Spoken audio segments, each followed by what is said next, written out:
Muito bem, pessoal, sejam todos bem-vindos à disciplina de Introdução à Organização de Computadores. Meu nome é Eduardo Diniz e vai ser um prazer contribuir com a sua formação. Nessa nossa aula introdutória, teremos uma visão geral da disciplina sobre o que a gente vai estudar. Nós vamos compreender desde os componentes que fazem parte dos computadores, passando pelo processador, memórias, tipos de placa, e aí passaremos também pelas estruturas de redes de computadores, até então compreendermos como funciona a internet. Então essa nossa videoaula vai ser uma videoaula introdutória, a gente vai passar por esses conceitos e aí nós vamos aprofundar um pouco mais esse conteúdo no nosso ambiente virtual de aprendizagem. Lembrando a você que é importantíssimo que você esteja sempre presente no ambiente virtual, realizando as atividades propostas e se empenhando ao máximo para obter o sucesso e o rendimento máximo nessa nossa disciplina, neste nosso curso. Vamos lá?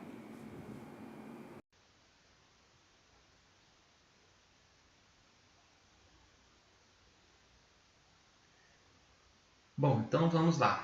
Organização de computadores. Esse é o sumário da nossa disciplina. Primeiro a gente vai falar um pouco sobre a disciplina, qual o conteúdo que a gente vai trabalhar, não é?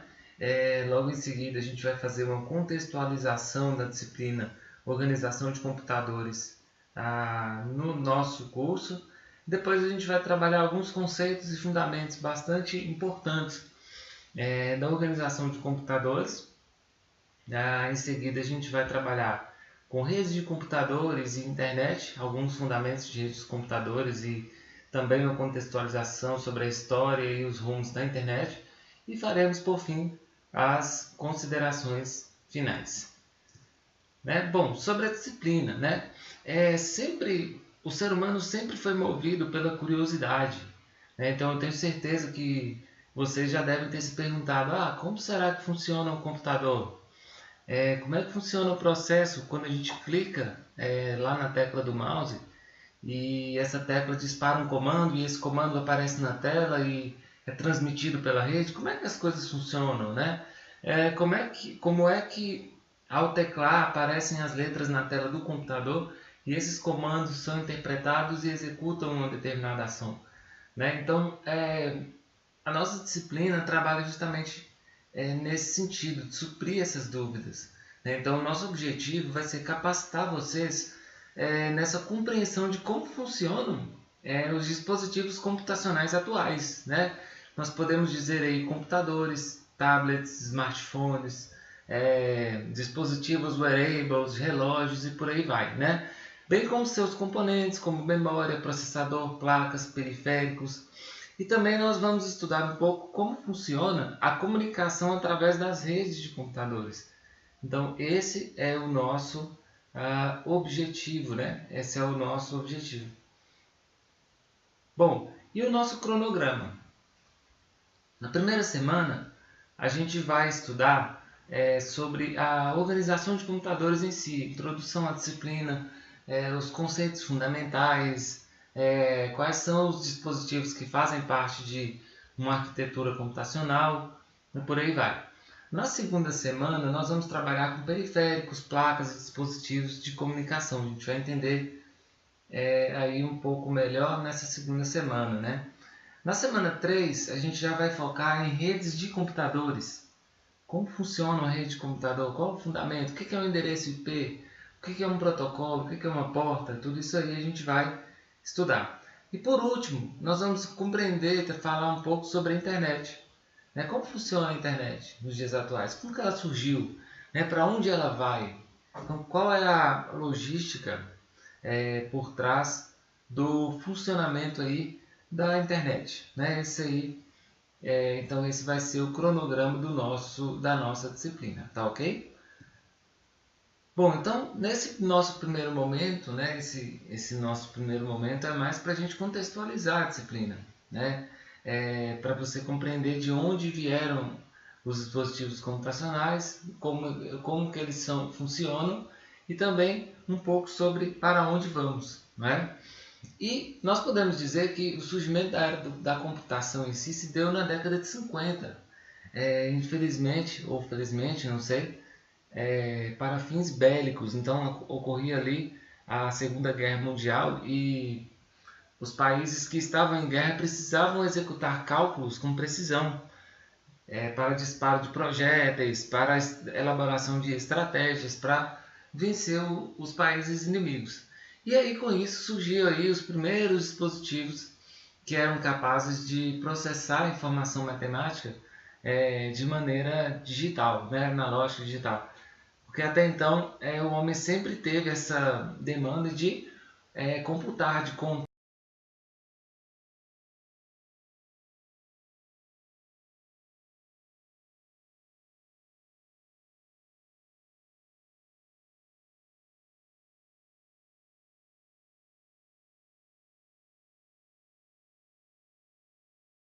atuais. Então a gente saiu de computadores enormes, né, com baixíssimo poder computacional, e chegamos hoje a um poder computacional altíssimo que cabe na palma da nossa mão, né, através, aí, por exemplo, de um smartphone. Mas como tudo isso funciona, né? Como é que é o funcionamento dessas tecnologias? Bom, recordar e viver, né? Então é importante a gente relembrar aí o surgimento desses primeiros computadores. Na foto aqui vocês podem visualizar o ENIAC, né? O ENIAC foi das primeiras máquinas de processamento automático, né? Essa máquina aqui, para vocês terem ideia, ela media 17 metros por 9 e era capaz de fazer 38 divisões e 357 multiplicações por segundo. Na época era uma revolução, não é? E levava aí 2 horas para calcular o mesmo que 100 engenheiros levariam um ano utilizando apenas lápis e papel. Então, com certeza, foi realmente uma evolução para os tempos daquela época, né? Esse computador aqui, como vocês podem ver, ele pesava cerca de 30 toneladas e consumia mais de 200 mil watts e ocupava várias salas e eram necessárias várias pessoas para operá-lo, né? Para vocês terem ideia, seriam necessários 1 milhão dessas máquinas aqui para poder competir com um único PlayStation 3, né? Um videogame aí que inclusive já foi ultrapassado pelo PlayStation 4, né? Então imagine 1 milhão de computadores ENIAC vezes 30 toneladas vezes 200 mil watts versus um único PlayStation 3. Então isso aí demonstra como que nós evoluímos, né, em questão de 6 décadas, né, de 50, 60 anos para cá. Para vocês terem ideia, previsões meteorológicas que se fossem feitas com o ENIAC, né? Para fazer uma previsão corretamente para o país como o Brasil, seriam necessárias aproximadamente 155 quinquilhões, né? Acho que quinquilhões mesmo, de operações, né? Se o ENIAC processava 100 contas por segundo, seriam necessários mais ou menos 3 bilhões de anos, mais ou menos a idade do planeta Terra, para calcular a previsão do tempo para o dia de amanhã no Brasil. Então, só para a gente ter noção aí do tanto que nós evoluímos de lá para cá, não é? E hoje o que é que nós temos? Nós temos aí dispositivos cada vez menores, cada vez mais potentes, né? Aqui um exemplo, o Ultrabook, com a sua finíssima espessura. Aqui nós temos smartphones cada vez mais poderosos, né? Com processadores de 6 ou 8 núcleos, né? Com capacidade às vezes até maior do que notebooks e computadores, né? Nós temos servidores cada vez mais potentes e cada vez mais compactos, com poder de processamento cada vez maior.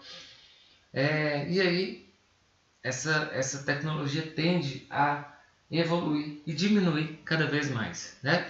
Alguém sabe o que são esses objetos aqui? Não sei se você que está aí assistindo a nossa videoaula conhece, né? Mas são dispositivos já totalmente defasados, né? Que é um disquete que tinha uma incrível capacidade de 100 megabytes, não é? Então, e esse aqui então 1,44 megabytes, né? Então imagine aí você, se nós fôssemos colocar um pendrive de talvez, vamos ser modestos aqui, 16 gigas, né? Que são na verdade 16 mil 16.000 megabytes, né? Quantos disquetes de 100 MB ou quantos disquetes de 1,44 megas caberiam num pendrive, né? Um dispositivo portátil de bolso que a gente carrega aí para todo lugar, né? Esse aqui, menor ainda, eu nem lembro mais a capacidade dele, mas menor ainda do que esse aqui, né? Então, só para demonstrar aí um pouco de como que a gente evoluiu em questão de 5, 6 décadas, tá? Bom, gente, outro conceito importante para a gente falar é o conceito de dado e informação. Qual que é a diferença entre dado e informação, né? A informação em si, nós podemos dizer que é um conjunto de dados processados ou trabalhados. Então, se a gente pegar um único dado isolado e não trabalhado, ele não representa uma informação. Mas a partir do momento que a gente tem vários dados e esses dados são agregados e são processados e são tratados, a partir dali eu tenho uma informação, tá? Então, se a gente pegasse um dado isolado, seria o quê? Por exemplo, arroz, R$10. É um dado isolado. Mas quando nós pegamos vários dados diferentes e agrupamos, por exemplo, arroz, R$10, feijão, R$15, macarrão, R$8. Processando esses dados, nós vamos ter uma informação, que é o quê? Uma lista de compras de um supermercado. Então, o dado é nada mais nada menos que a informação em seu estado bruto. Um conjunto de dados trabalhados, eu vou ter uma informação. E como que esses dados são trabalhados?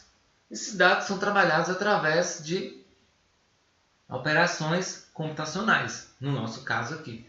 Como é que isso é feito? Os dados eles são inseridos através de dispositivos de entrada, como a gente vai ver aqui, ó, teclado, mouse, são microfone, joysticks, webcams, né, scanners. São dispositivos de entrada de dados, ou seja, eles recebem dados através da interação com o usuário do dispositivo computacional. Uma vez que esses dados são inseridos, né, uma vez que a pessoa digita aqui os seus dados, ou clica com o botão do mouse, ou de repente fala alguma coisa no microfone, esses dados eles são recebidos pelo sistema computacional e em seguida eles são processados, né? Nós vamos para a fase aqui de processamento. Esses dados são processados para uma determinada finalidade e aí esses dados finalmente são retornados para o usuário através de uma saída, né? Uma saída que pode ser uma impressora ou talvez uma tela de computador ou uma caixa de som.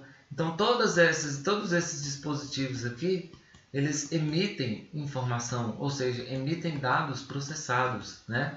Então os dados entram por esses canais, são processados aqui e finalmente são recebidos pelos usuários através de dispositivos de saída. Então a definição de computador é exatamente isso. São dispositivos capazes de receber, processar e disseminar informação, tá? Receber dados, transformá-los em informações. Esse é o conceito de computador, é computar, processar, né? E esses sinais, gente, eu tenho certeza que você já deve ter ouvido falar nessas afirmações, né? Mas muitas pessoas falam assim, computador é tudo 0 e 1, é tudo binário, não é? Por que isso acontece? Nós sabemos que no sistema decimal, nós temos 10 símbolos para representar os números, não é? Nós temos aí de 0 a 9, são 10 símbolos para a gente representar os números. De onde vem o sistema decimal?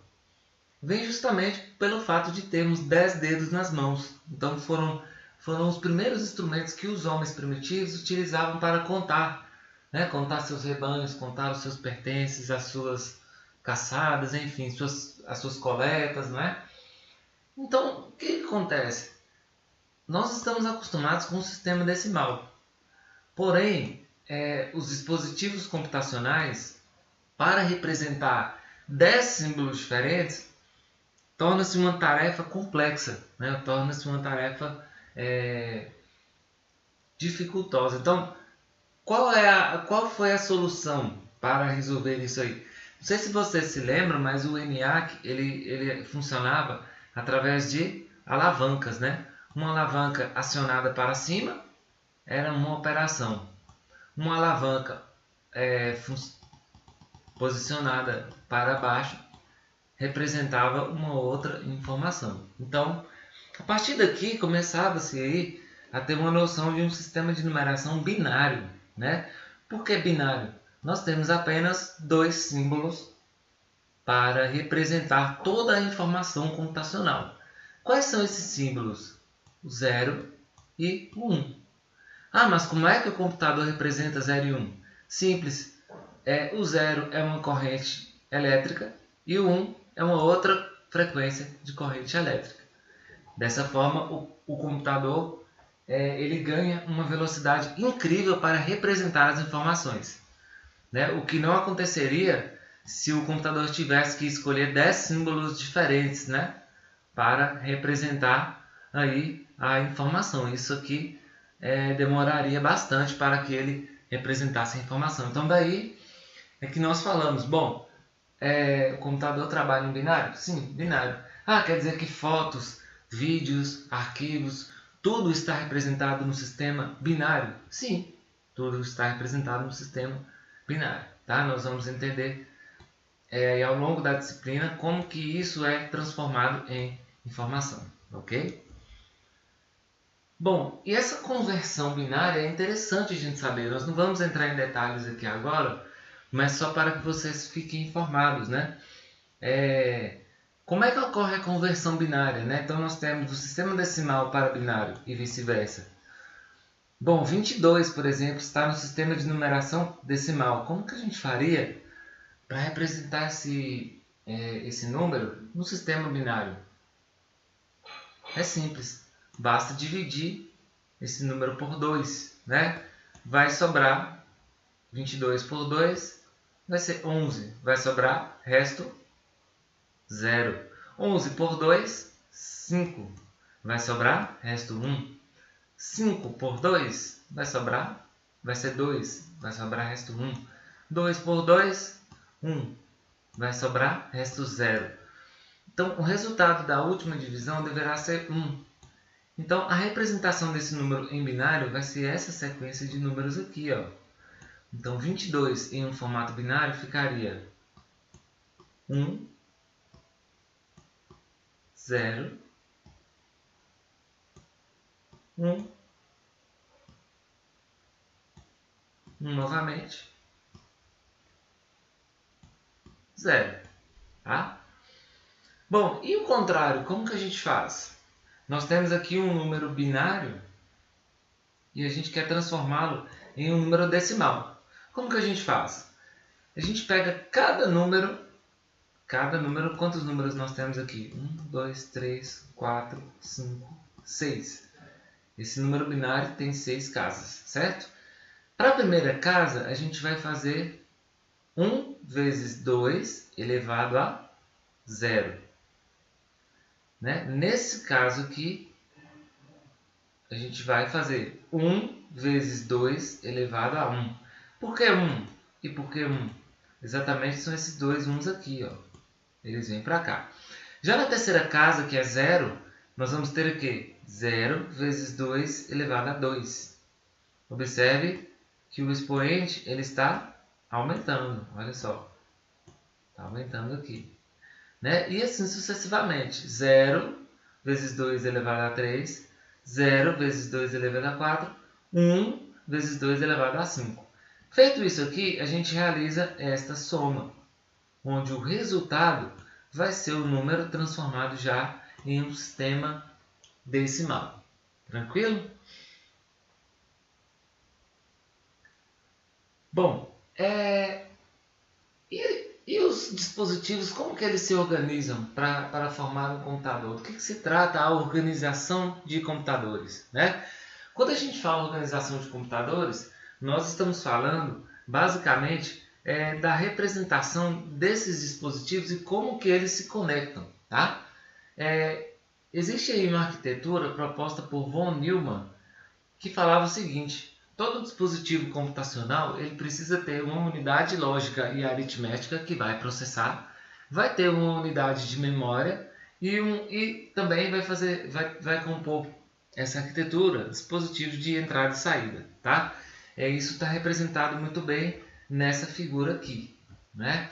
Desse lado aqui, nós temos os dispositivos de entrada, são eles: teclado, scanner, webcam, microfone, captura de vídeo, mouse e por aí vai. São dispositivos onde o usuário do computador entra com a informação, né? Ele entra com a informação no teclado, ele entra com a informação no scanner, ele entra com a informação no webcam, quando ele coloca lá a cara dele na webcam, né? Essas informações, esses dados que são captados pelo dispositivo de entrada são transmitidos para a CPU, que é a unidade de processamento, né? A unidade lógica de processamento. Essa CPU vai pegar essas entradas e realizar um processamento dessas entradas, né? Conforme a necessidade de cada um. E para isso, ele vai utilizar a memória RAM e a memória ROM, que são memórias de acesso rápido, né? São memórias que a CPU utiliza justamente para auxiliar, para facilitar nos seus cálculos, né? O que está acontecendo aqui dentro? Inúmeras, milhões de operações matemáticas por segundo e conversões de binário para binário, e isso gera o processamento desses dados, né? Todo esse processamento ele pode ser armazenado para ser recuperado posteriormente em uma memória que a gente chama memória de massa, né? Temos aí o HD, o CD, o DVD, por aí vai. E por fim, esses dados poderão também ser transmitidos e encaminhados para os dispositivos de saída, né? Que são aí os monitores, impressoras, caixa de som, indicador luminoso, um bip, né? Enfim, uma série de outros dispositivos aí. Então aqui os dados entram, aqui os dados são processados pela CPU com auxílio das memórias de acesso rápido e armazenados na memória de massa e são transmitidos através dos dispositivos de saída. Tranquilo? Bom, gente, e nessa organização de computadores é interessante a gente falar e esclarecer. Eu acredito que a maioria de vocês já tem o conhecimento, mas é sempre bom a gente reforçar. Informações utilizadas nos dias atuais, algumas terminologias, né? Nós temos aqui o USB 3.0, né, que já é uma USB de transmissão mais rápida, né? Como que a gente faz para identificar que a USB é 3.0? A gente vai identificar que dentro do conector USB, o slot tem uma mancha, uma característica azulada, azul, né? A USB 2.0 é diferente da USB 3.0, ou seja, o USB 3.0 tem uma capacidade de transmissão de dados bem maior, né? Por que USB? U de universal, S de serial e B de bus ou barramento. Então é como se fosse um barramento em série universal. Por que universal? Devido à versatilidade, né? Nós podemos ligar no USB pendrives, ventiladores, lanternas, carregadores de celular, impressoras, câmeras, enfim, uma série de dispositivos a gente pode trabalhar com USB, né? O Bluetooth é nada mais, nada menos que uma rede de transmissão de dados pessoal, tá? Então, toda vez que a gente desejar transmitir dados em pequena quantidade de dispositivo pessoal para dispositivo pessoal, como por exemplo, entre dois celulares ou entre um computador e um celular, a gente pode estar utilizando a rede de transmissão Bluetooth, rede sem fio, né? E ela é identificada por este símbolo aqui, tá? Esse é o símbolo das redes Bluetooth. Já conectores HDMI, o que é HDMI, né? O HD vem de High Definition ou alta definição, né? Esse cabeamento ele é capaz de transmitir grandes quantidades de dados digitais, né? Essencialmente sinal de áudio e vídeo, tá? Bom, nós temos aqui o famoso VGA, né? que é Video Graphics Adapter, né? É um canal que a gente já está mais acostumado, ligar projetor, ligar monitor do computador, né? Geralmente a gente utiliza essa entrada aqui com esses cabos, tá? Nós temos um menos famoso que é a comunicação serial e paralela, né?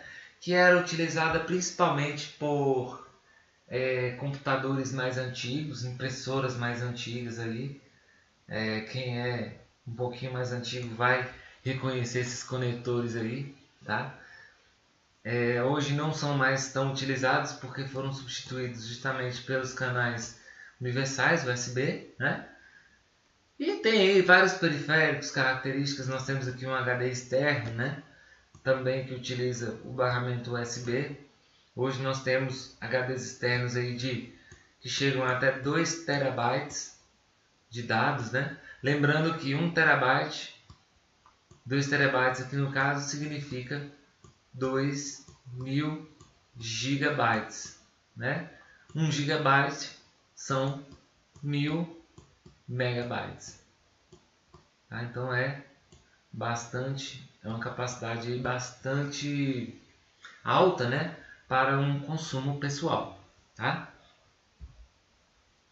Bom, a título de informação, nós temos aqui também alguns componentes que fazem parte dos sistemas computacionais, tá? Nós temos aqui uma memória RAM com as suas características, né? Nós temos aqui um disco rígido já um pouco mais antigo, esse disco rígido aqui. O que é o disco rígido, Eduardo? É o famoso HD, né? Vou formatar o HD, vou formatar meu sistema, né? Então é aqui que todas as informações do seu computador são armazenadas, né? Dados de fotos, vídeos, planilhas, apresentações, arquivos no geral, etc. Tá? Esse aqui é um modelo de processador um pouco mais antigo, mas um processador tem exatamente essa característica aqui, quadradinho, pequenininho, cerca de 3 centímetros, aí, 2, 3 centímetros de cada lado, né? Nós temos aqui a memória ROM, que é uma memória utilizada pelo processador, né? Temos aí um pendrivezinho. E temos aqui também a memória cache, que também é um outro tipo de memória de altíssima velocidade, que é utilizada exclusivamente pelos processadores, né? Para que eles possam desempenhar a sua tarefa com agilidade. Tranquilo?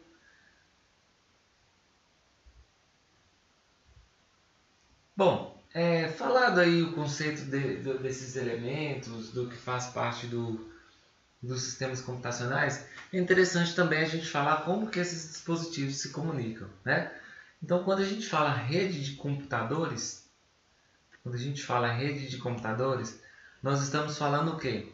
Um conjunto de nós ou um conjunto de dispositivos computacionais que são capazes de transmitir e receber informações através de um canal de comunicação, tá? Então, são dispositivos aqui que são capazes de transmitir e receber informação através de canais de comunicação. Canais que podem ser fios, pode ser uma rede sem fio, né? No caso um Wi-Fi, pode ser uma rede Bluetooth, enfim, vários outros meios aí, canais de comunicação. Uma linha telefônica, né? Entre outros, tá? E quando a gente fala também do conceito de protocolo, né? O que é um protocolo? Protocolo é um conjunto de regras que duas partes devem obedecer para que haja a comunicação entre eles. Por exemplo, para que duas pessoas que falam inglês possam se comunicar, elas precisam falar um protocolo que é a língua inglesa, certo? Então, para que os computadores troquem, transmitam e recebam informações entre si aqui, ó, é necessário que eles falem a mesma linguagem, o mesmo protocolo. E esse protocolo universal hoje, mais utilizado aí nas redes de computadores, é o protocolo TCP/IP. Tá? Nós vamos apenas mencionar aqui, mas nós vamos estudá-lo aí na nossa disciplina com uma riqueza maior de detalhes. O protocolo TCP/IP é basicamente um número identificador, né? Esse número identificador ele é capaz de identificar cada dispositivo computacional que faz parte da rede. Tá? É como se fosse o CPF dos computadores dentro de uma rede. O CPF está para o Brasil, assim como o endereço IP está para uma rede de computadores. Então, cada computador tem o seu endereço IP, que é único dentro daquela rede de computadores, tá certo? Esses números eles são compostos por 4 octetos, 4 bytes. Isso porque nós estamos falando do protocolo TCP/IP versão 4. Já existe uma versão nova desse protocolo, que é o que a gente chama de IP versão 6, onde são utilizados 6 octetos para armazenar endereços de computador. Tá? 6 octetos são 6 casas, cada uma com 3 dígitos. Isso porque surgiram tantos dispositivos computacionais no mundo que 4 casas de 3 números cada não foi possível, não foi suficiente para armazenar, para identificar todos os dispositivos computacionais existentes. Tá?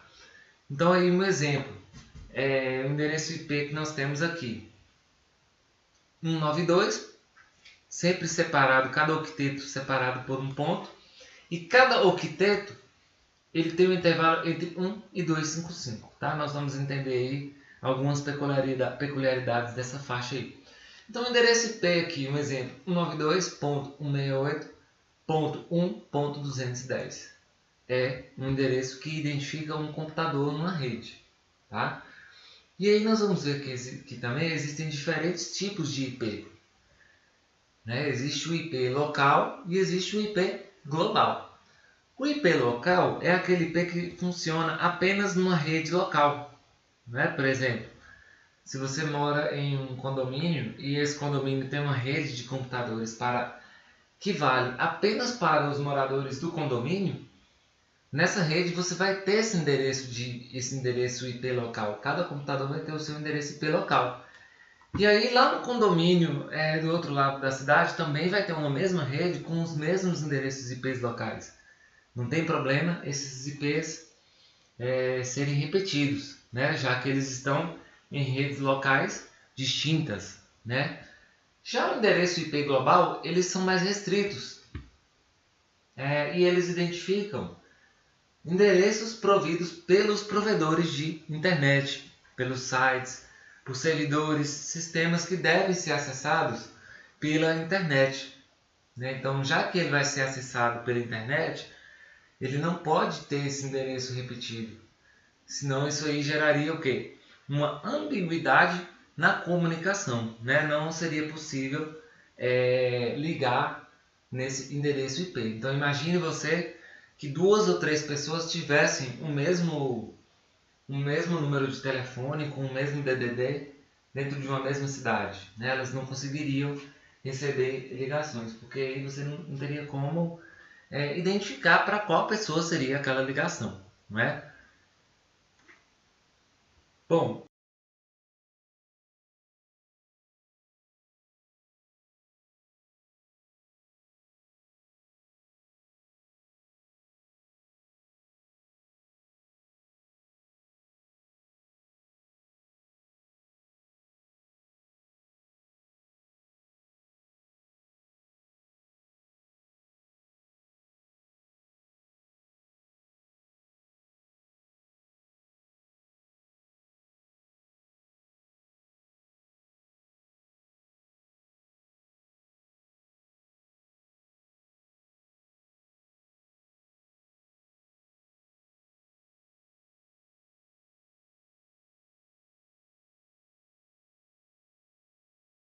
a gente pode fazer são as casas de um condomínio.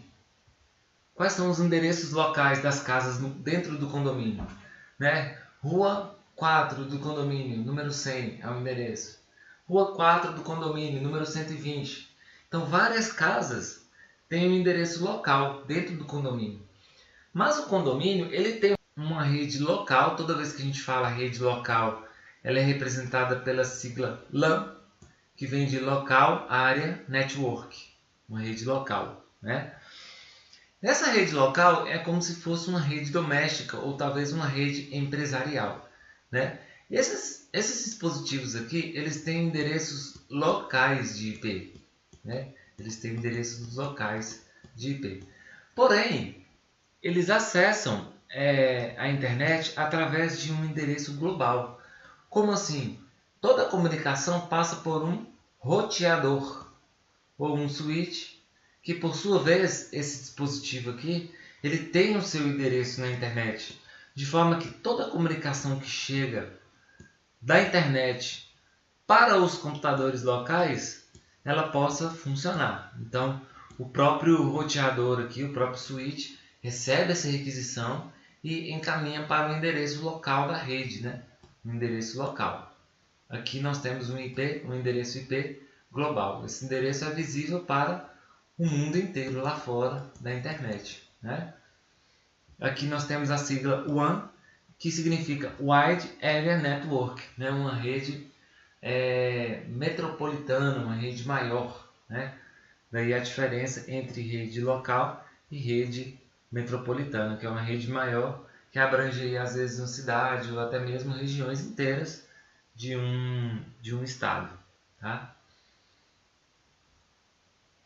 Bom, esse aqui é mais uma representação de como é feita a organização dos dispositivos, né? Como é que um notebook comunica com outro computador que comunica com um celular? Através do seu endereço IP. E também através das suas interfaces de rede, né? O notebook aqui nesse caso está utilizando a interface de rede sem fio, né? Já esse computador aqui, ele tem uma interface Ethernet que está conectada aqui através de um meio físico, um fio, né? Então, essa é a forma da gente disponibilizar computadores, notebooks, celulares, através de uma rede de computadores. Ou seja, é necessário que nós tenhamos uma figura central aqui que faça a interconexão entre esses dispositivos, tá? Então, essa interconexão ela pode ser feita através de um modem, através de um roteador, através de um switch e vários outros dispositivos aí similares a estes que a gente está falando, tá? É importante lembrar que nós estamos aqui fazendo tendo apenas uma visão geral de como é feita a comunicação desses dispositivos aí, ok? Aqui uma forma de ver qual é o nosso endereço IP no Windows, né? Se a gente clicar aí com o botão direito nas interfaces de rede aqui, a gente vai ter aqui uma opção que seria detalhes, né? Esses detalhes apareceria essa telinha e aí ele falaria para nós qual é o nosso endereço IP, qual é o endereço do servidor que a gente está conectando e tudo mais, tá? Então vamos lá. Bom, algumas redes aí só para a gente contextualizar também, a gente já ir encerrando, né? Hoje nós temos vários tipos de rede. Conexão Wi-Fi é aquela rede que é provida numa área de um curto espaço ali, né? Talvez uma casa, um apartamento, ou talvez uma área aberta, né? A Wi-Fi significa o quê? Comunicação sem fio, né?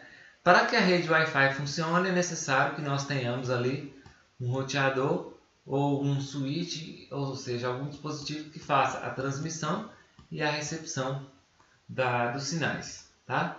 Nós temos redes cabeadas, né? Aquele famoso cabo azul da internet, que nós costumamos falar aí através de uma interface Ethernet, né? Existe lá no computador ou no notebook um conector com uma placa de rede, né? Onde a gente conecta ali o cabo, né? E através desse cabo a gente consegue transmitir e receber informações através da rede local ou até mesmo da internet, tá?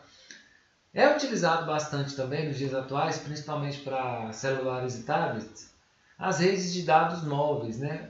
São redes de dados oferecidos através de sinal de satélite pelas operadoras de telefonia celular, né? Nós temos aí redes GPRS, redes 4G, que proporcionam uma capacidade bem maior de transmissão e recepção de dados, né? E, consequentemente, uma velocidade maior de acesso à internet. Nós temos as redes 3G, que é um pouco mais lenta, porém mais popular nos dias atuais, e vários outros tipos de redes aí que nós vamos abordar ao longo do curso, tá? Bom, a internet, como surgiu a internet, né? É importante lembrar que a internet surgiu paralelamente ao início dos computadores, tá? Então, lá naquela época lá do ENIAC, os cientistas começaram a desenvolver computadores com a capacidade maior de processamento e de menor porte. E aí, naquela época, as instituições de pesquisa, elas tinham a necessidade de transmitir e receber informações entre elas. E isso não era possível até então. Então, criou-se canais de comunicação entre essas instituições, né? Então, a Universidade X com uma Universidade Y, lá na década de 60, início da década de 70, tinha necessidade de transmitir e receber informações de pesquisa, né? Isso principalmente nos Estados Unidos e Europa.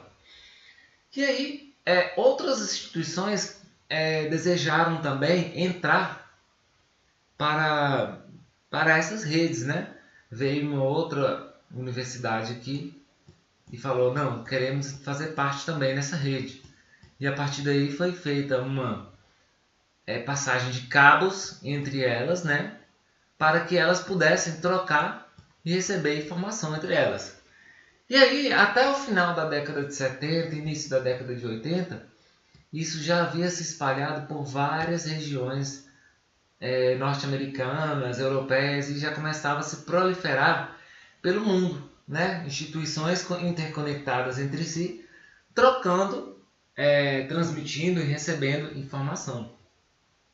Então daí surgia ali o conceito de internet, que era uma rede de alcance global, né? Uma rede de alcance global.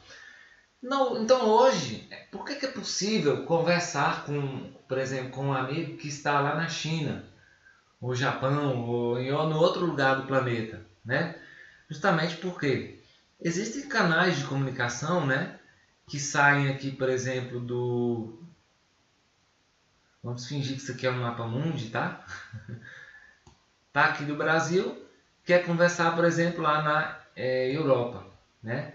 Então, existe uma rede de comunicação aqui que está amarrada com uma rede maior aqui, né? Notificaçãozinha aqui do Windows.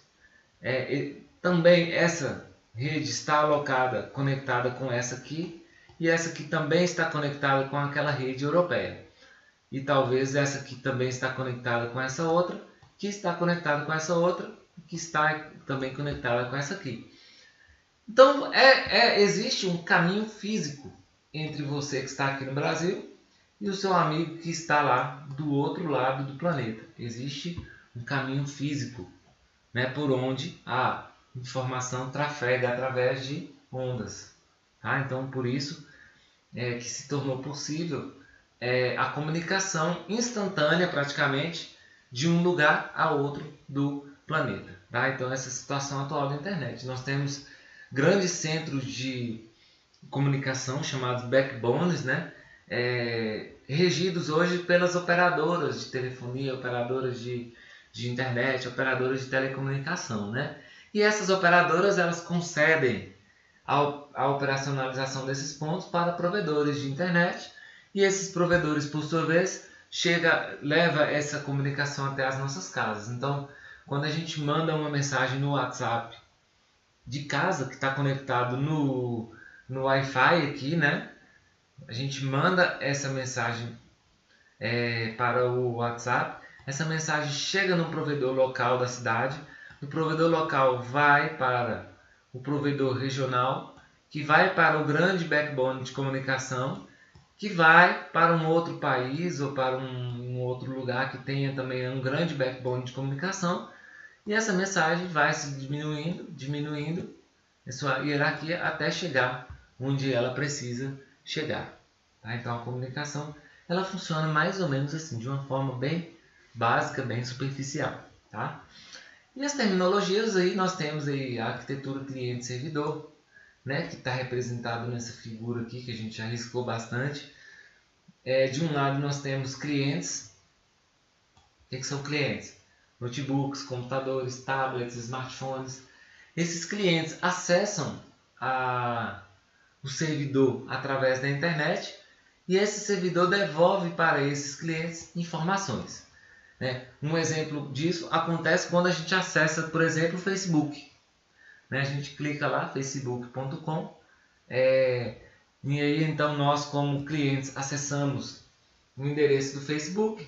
Esse endereço vai ser disparado para o servidor do Facebook e isso aí ocorre um processo aí bem complexo, até a conversão desses dados, até chegar lá nos servidores lá nos Estados Unidos,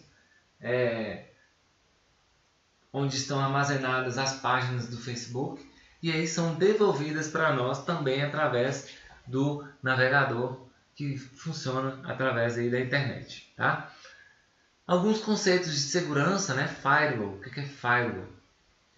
O Firewall é aquele dispositivo que... Vou tentar limpar aqui. Enfim, não vou conseguir não. Mas um Firewall é um dispositivo que protege os dispositivos que fazem parte de uma rede local e que está conectada à internet. Tá? Traduzindo aí, Firewall é parede de fogo. Então é um software que faz toda a filtragem de todo o tráfego de transmissão e recepção de dados, para ver se tem algum vírus, para ver se tem alguma tentativa de invasão e tudo mais. Então esse Firewall ele tem a funcionalidade, a capacidade de proteger aí os clientes que fazem parte de uma rede local, tá? Que estão conectados à internet. Nós temos conceitos de download e upload. O que é download? É basicamente baixar, acessar um arquivo da internet para o seu computador. Isso é download. E quando você tem um arquivo dentro do seu computador, ou do seu tablet, ou do seu notebook, enfim, e você deseja transmitir esse arquivo para a internet, nós estamos fazendo um processo de upload. Nós estamos subindo o arquivo para a internet. Isso acontece, por exemplo, quando você vai colocar lá no seu e-mail um anexo, ou talvez você vai colocar um arquivo no Google Drive, ou no Dropbox, enfim. Esse é o processo que acontece. E alguma outra tecnologia, uma terminologia também, que é o FTP, que é um protocolo de transmissão, de transferência de arquivos. Ele é utilizado aí basicamente para inserir informações em um site, por exemplo, que está disponível lá na internet através de um endereço, www.meusite.com.br.